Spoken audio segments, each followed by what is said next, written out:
ನನಗೆ ಶುಭಗಳು, ನಿಮ್ಮೆಲ್ಲರಿಗೆ ಶುಭಗಳು. ಚೆನ್ನಾಗಿದ್ದೀರಪ್ಪ? ಇಸ್ರಾಯೇಲನು ಪುನಃ ಪರಿಸ್ಥಿತಿ. ನಮ್ಮ ಕರ್ತನು ಪರಿಶುದ್ಧನು, ಪರಿಶುದ್ಧನು, ಪರಿಶುದ್ಧನು. ನಮ್ಮನ್ನು ಕೂಡ ಪರಿಶುದ್ಧವಾಗಿ ಜೀವಿಸಬೇಕಂತ ಅಪ್ಪಣೆ ಕೊಟ್ಟಿದ್ದಾನೆ. ಅದಕ್ಕೆ ಬೇಕಾದದ್ದ ಶಕ್ತಿಯನ್ನು ಕೊಟ್ಟಿದ್ದಾನೆ. ಹೇಗೆ ನುಡಿಬೇಕು, ಹೇಗೆ ನಡಿಬೇಕು, ಸತ್ಯವಾದವನ್ನು ಹೇಗೆ ನಾವು ಸೇವಿಸಬೇಕು, ಪಾಪವನ್ನು ಹೇಗೆ ತಿರಸ್ಕರಿಸಬೇಕು. ಪಾಪಕ್ಕೆ ದಾಸರಾಗುವವರು ಅನೇಕ ಮಂದಿ ಇದ್ದಾರೆ. ಆದರೆ ಒಂದು ಮಾತು, ನೀನು ದೇವರನ್ನು ನಂಬಿದರೆ, ದೇವರ ಪ್ರೀತಿಯನ್ನು ನೀನು ನಂಬಿದರೆ, ದೇವರ ಕೃಪೆಯನ್ನು ನೀನು ನಂಬಿದರೆ, ದೇವರ ಸನ್ನಿಧಿಯನ್ನು ನೀನು ಬಲಗೊಂಡ್ರೆ ನಿನಗೆ ದೇವರ ಕೃಪೆ ಇರುತ್ತೆ. ದೇವರು ನಮ್ಮನ್ನು ಪ್ರೀತಿಸ್ತಾ ಇದ್ದಾರೆ ನೋಡ್ರಿ. 2:14 ಹೋಶೇಯ ಗ್ರಂಥದಲ್ಲಿ, ಆಹಾ, ನಾನು ಅವಳನ್ನು ಒಲಿಸಿ ಅಡವಿಗೆ ಕರೆದುಕೊಂಡು ಹೋಗಿ ಅವಳೊಂದಿಗೆ ಹೃದಯಾಂಗವಾಗಿ ಮಾತಾಡುವೆನು. ಯೇಸು ಕ್ರಿಸ್ತನು 40 ದಿನಗಳ ಉಪವಾಸವಿದ್ದ ಸಮಯದಲ್ಲಿ ಪವಿತ್ರಾತ್ಮನು ಯೇಸು ಕ್ರಿಸ್ತನು ತುಂಬಿಕೊಂಡಾಗ ಅಡವಿಗೆ ಕರ್ಕೊಂಡು ಹೋದ. ಈ ಅಡವಿ ಎಲ್ಲರಲ್ಲಿ ಬರುತ್ತೆ. ರಕ್ಷಣೆ ಹೊಂದಿದ ಪ್ರತಿಯೊಬ್ಬರಲ್ಲಿ ಕೂಡ ಶೋಧನೆಗಳು ಬರ್ತವೆ. ನೀನು ದೇವರ ಮಗನಾಗಿರ್ತೀಯಾ,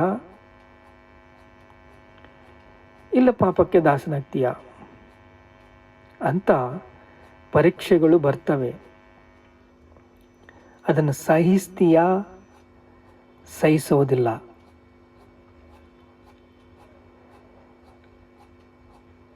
ನಲವತ್ತು ದಿನಗಳು ಅಡವಿ ಮೃಗಗಳಲ್ಲಿ ಶೋಧನೆಗಳಲ್ಲಿ ಬಹುವೇದನೆ ಪಡುತ್ತಾ ಪ್ರಾರ್ಥನೆ ಮಾಡುತ್ತಾ ಏನು ತಿನ್ನಲಂಗೆ ಇದ್ದಾಗ ಈ ಸೈತಾನನು ಬಂದು ಏನಂತ ಇದ್ದಾನೆ, ಈ ಕಲ್ಲನ್ನು ರೊಟ್ಟಿಯಾಗಿನ್ನ ಮಾಡ್ಕೋ, ನೀನು ದೇವರ ಮಗನಲ್ಲ. ಹಿಂಗೆ ಹಿಡ್ಕೊಂಡ್ರೆ ಆಗ್ಬಿಡುತ್ತೆ. ಅವರಿಗೆ ಒಂದು ಲೆಕ್ಕ.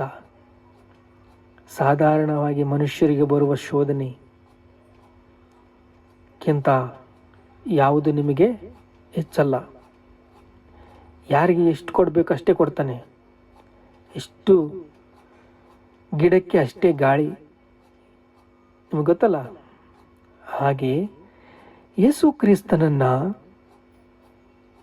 ಅರಣ್ಯಕ್ಕೆ ಕರೆದೊಯ್ದ ಪವಿತ್ರಾತ್ಮನು ಏನು ಮಾಡಿದ್ದಾನೆ, ಬಲಪಡಿಸಿದ್ದಾನೆ. ಬಲಪಡಿಸಿದ ಮೇಲೆ ಅದೇ ವಾಕ್ಯವು ಈಗ ನಮ್ಮನ್ನು ಪವಿತ್ರಪಡಿಸುತ್ತೆ, ಪರಿಶುದ್ಧಪಡಿಸುತ್ತೆ. ಅಡವಿಗೆ ಕರೆದುಕೊಂಡು ಹೋಗಿ ಹೋಶೇಯ ಗ್ರಂಥ 2ನೇ ಅಧ್ಯಾಯ 14ನೇ ವಚನ, ಹೋಗಿ ಅವಳೊಂದಿಗೆ ಹೃದಯಾಂಗವಾಗಿ ಮಾತನಾಡುವೆನು. ಹೃದಯದಿಂದ ಮಾತಾಡ್ತಾನಂತೆ ಯೇಸು ಕ್ರಿಸ್ತವನು. ನಮ್ಮ ಹೃದಯದಿಂದ ಮಾತಾಡ್ತಾನಂತೆ, ನಮ್ಮ ಹೃದಯಕ್ಕೆ ಕನೆಕ್ಟ್ ಆಗ್ತಾನಂತೆ. ನಮ್ಮ ಸಲುವಾಗಿ ರಕ್ತ ಸುರಿಸಿ ಪ್ರಾಣವನ್ನು ಕೊಟ್ಟು ಪರಲೋಕವನ್ನು ಮಾಡಿ ನಂಬಿದವರಿಗೆ ಮಾತ್ರವೇ, ವಿಶ್ವಸಿಸಿದವರಿಗೆ ಮಾತ್ರವೇ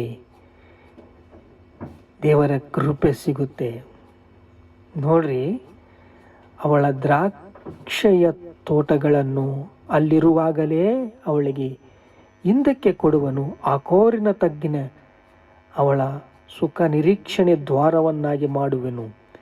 ಯೌವನದಲ್ಲೇ ಐಗುಪ್ತಿ ದೇಶಗಳಿಂದ ಹೊರಟು ಬಂದ ದಿನದಲ್ಲಿದ್ದಂತೆ ಅಲ್ಲಿ ಒಲಿವೆಯ ಮರದಂಗೆ ಇರ್ತೀಯ.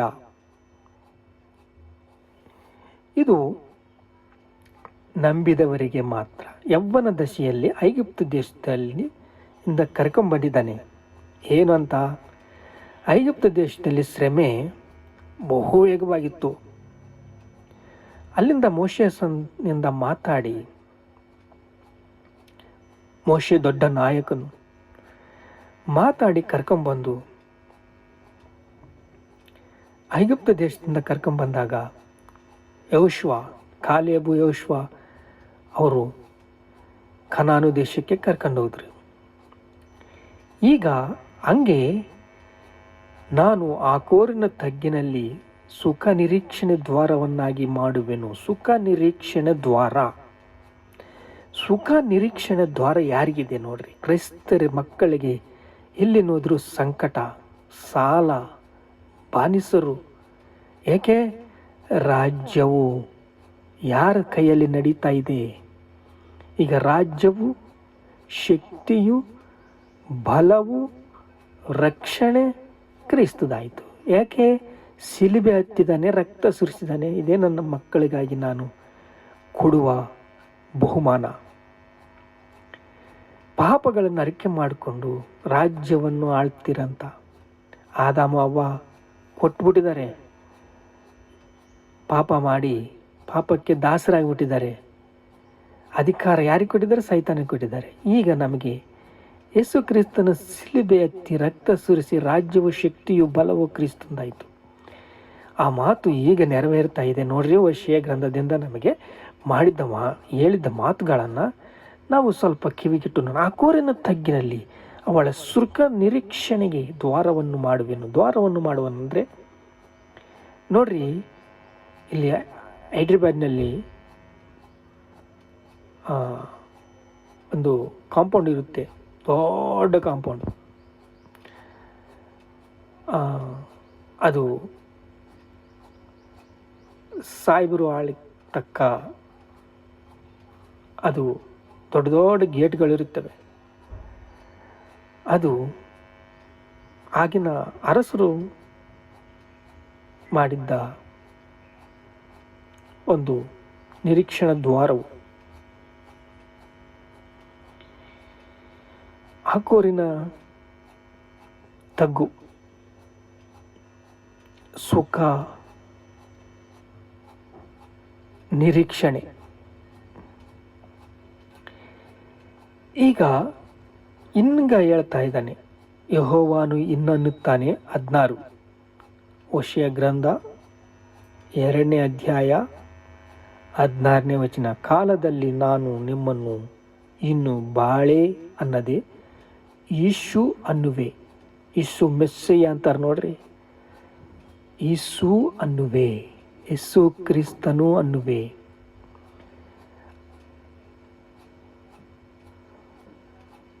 ಬಯಲು ಅಂತ ಕರೆಯದೆ ಗಂಡನು ಅಂತ ಕರೀತಾನೆ ಅಂತ ಲೆಕ್ಕ. ಯೇಸುವೆ ಅಂದರೆ ನಿನಗೆ ನಾನು ಆಧಾರ, ನನಗೆ ಎಲ್ಲ ನಾನೇ. ಸಭೆಗೆ ಏನು ಶಿರಸ್ಸು? ಯೇಸು ಕ್ರಿಸ್ತನು. ಯೇಸು ಕ್ರಿಸ್ತನು ಶಿಲುಬೆ ಹತ್ತಿದ್ದಾನೆ, ನಮ್ಮ ಪಾಪಗಳನ್ನು ಪರಿಹರಿಸಿದ್ದಾನೆ. ಏನು ಅಂತ ಇದ್ದಾನೆ ನೀವು? ನಾ ಬಾಳೆ ಅಂತಂದು ಅನ್ನದೇ ಯೇಸುವೇ. ನಾನು ಬಾಳುವೆ ದೇವತೆಗಳನ್ನು ಹೆಸರುಗಳನ್ನು ಇನ್ನು ನಿನ್ನ ಬಾಯಿಂದ ತೊಲಗಿಸುವೆನು. ಆಗ ಇನ್ನು ಎತ್ತದಿರುವ ಹಾಗೆ ಇನ್ನು ಯಾವಾಗಲೂ ನೀನು ಬಾಯಿಂದ ಎತ್ತೋದಿಲ್ಲ. ಬಯಲು ಅಂತಂದು ಹೇಳೋದಿಲ್ಲ, ವಿಗ್ರಹಗಳು ಅಂತಂದು ಹೇಳೋದಿಲ್ಲ, ಪೂಜೆ ಅಂತಂದು ಹೇಳೋದಿಲ್ಲ. ತೊಲಗಿಸುವೆ. ಅವುಗಳು ಇನ್ನು ಎತ್ತದಿರುವ ಹಾಗೆ ಕಾಲದಲ್ಲಿ ನಾನು ನನ್ನ ಜನರಿಗಾಗಿ, ಭೂಜಂತುಗಳಿಗಾಗಿ, ಆಕಾಶ ಪಕ್ಷಿಗಳಿಗಾಗಿ, ನೆಲದ ಕ್ರಿಮಿಕಟಗಳಿಗಾಗಿ ನಿಬಂಧನೆ ಮಾಡಿ ವಿಧಿಸಿ ಬಿಲ್ಲು ಕತ್ತಿಗಳನ್ನಾಗಿ ದೇಶದಲ್ಲಿ ನಿಲ್ಲಿಸಿ ಧ್ವಂಸಪಡಿಸಿ ನನ್ನ ಜನರು ನಿರ್ಭಯವಾಗಿ ವಾಸಿಸುವಂತೆ ನಾನು ನಿನ್ನನ್ನು ಶಾಶ್ವತವಾಗಿ ಇರಿಸುವೆನು. ಹೌದು, ನೀತಿ ನ್ಯಾಯ ಪ್ರೀತಿ ದಯೆಗಳಿಂದ ನಿನ್ನನ್ನು ಒರೆಸುವೆನು. ನಾನು ನಿನ್ನನ್ನು ನಂಬಿಕೆಯಿಂದ ಒರೆಸುವನು. ನಾನು ಯೆಹೋವನು, ನನ್ನನ್ನು ತಿಳಿದುಕೊಳ್ಳುವಿ. ನಾನು ಯೆಹೋವನಂತ ಆಗ ನೀನು ತಿಳಿದುಕೊಳ್ತೀಯ. ಯೇಸು ಕ್ರಿಸ್ತನ ಶಿಲುಬೆ ಹತ್ತಿ ರಕ್ತ ಸುರಿಸಿ ಒಂದು ಹನಿ ರಕ್ತ ನರದಲ್ಲಿ ಇಲ್ದಾಗೆ ಸಮಾಪ್ತವಾಯಿತು ಅಂತಂದು ಹೇಳಿದೆಯಲ್ಲ. ಈಗ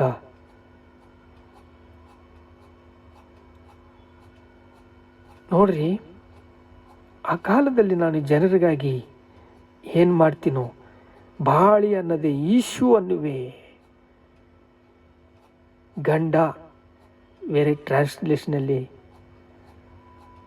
ಏನಿರುತ್ತೆ ಗಂಡ, ಇಂಗ್ಲೀಷ್ ಟ್ರಾನ್ಸ್ಲೇಷನ್ ಗಂಡ ಅಂತ ಇರುತ್ತೆ. ಈಗ ನಾವು ನಮ್ಮ ಕರ್ತನು ಯೇಸುವೇ, ಯೇಸು ಮೆಸ್ಸಯ್ಯ ನಮಗೆ ದಾರಿ ತೋರಿಸಿದ್ದಾನೆ, ನಮಗೆ ಆಧಾರವಾಗಿದ್ದಾನೆ,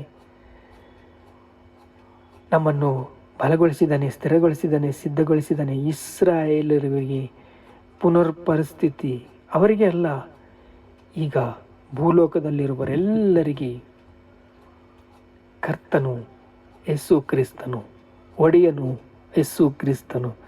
ಪ್ರಾರ್ಥನೆ ಮಾಡ್ಕೊಳ್ಳ. ತಂದೆ, ನಿಮಗೆ ಸ್ತೋತ್ರ ಸ್ತೋತ್ರ ಸ್ತೋತ್ರ. ನಮ್ಮನ್ನು ಪವಿತ್ರಪಡಿಸಿದೆಯಾ, ಪರಿಶುದ್ಧಪಡಿಸಿದೆಯಾ. ಈಗ ನಾನು ಬಯಲು ದೇವತೆಗಳು ಅನ್ನದೇ, ಬಾಯಿಂದ ಅವನ್ನ ಎತ್ತದೆ ಯೇಸು ಅಂತ ಕರಿತೀಯ, ಗಂಡ ಅಂತ ಕರಿತೀಯ. ಅಪ್ಪ ನಿನಗೆ ಸ್ತೋತ್ರ. ನಮ್ಮನ್ನು ಪ್ರೀತಿಸಿದೆಯಾ ತಂದೆ, ಸ್ತೋತ್ರ. ನಮ್ಮ ಹೃದಯವನ್ನು ಸೆಳ್ಕೊಂಡಿಯಾ ತಂದೆ, ನಮ್ಮ ಹೃದಯದಲ್ಲಿ ನೆಲೆಗೊಂಡಿದೆಯಾ, ಪವಿತ್ರಾತ್ಮ ನಡೆಸಿದೆಯಾ. ನಿನಗೆ ಸ್ತೋತ್ರ ಸ್ತೋತ್ರ ಸ್ತೋತ್ರ ಸ್ತೋತ್ರ. ಏಸಪ್ಪ ನಿನಗೆ ಸ್ತೋತ್ರ, ಕೋಟಿ ಕೋಟಿ ಕೋಟಿ ಸ್ತೋತ್ರ. ಯೇಸು ಸ್ವಾಮಿ ನಿನಗೆ ಸ್ತೋತ್ರ. ಯೇಸು ಮೆಸ್ಸಯ್ಯ ಅಂತ ಹೇಳ್ತಾ ಇದೆ, ಕ್ರಿಸ್ತನೇ ಅಂತಂದು ಹೇಳ್ತಿದ್ಯಾ, ಪರಿಶುದ್ಧನು ಅಂತಂದು ಹೇಳ್ತಿದ್ಯಾ, ಗಂಡ ಅಂತಂದು ಹೇಳ್ತಿದ್ಯಾ. ನಾನು ನಿನ್ನನ್ನು ಭರಿಸ್ತೀನಿ ಅಪ್ಪ. ನಿನಗೆ ಸ್ತೋತ್ರ ಸ್ತೋತ್ರ ಸ್ತೋತ್ರ ಸ್ತೋತ್ರ. ಘನತೆ, ಮಹಿಮೆ, ಪ್ರಭಾವಗಳು ನಿಮಗೆ ಚೆಲ್ಲಿಸ್ತಾ ಇದ್ದೀವಿ ತಂದೆ. ಆಮೇನ್.